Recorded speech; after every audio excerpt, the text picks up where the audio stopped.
ModelPort does a really good job of expanding Archicad's default import options. So, Archicad does have import options for DXF, IFC, SketchUp, Rhino 3D, Collada, serialography, and FBX. And we have all those as well.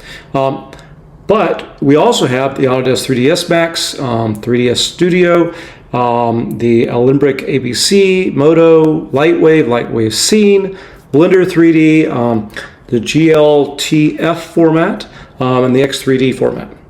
And so we have 9 formats that are not available within Archicad.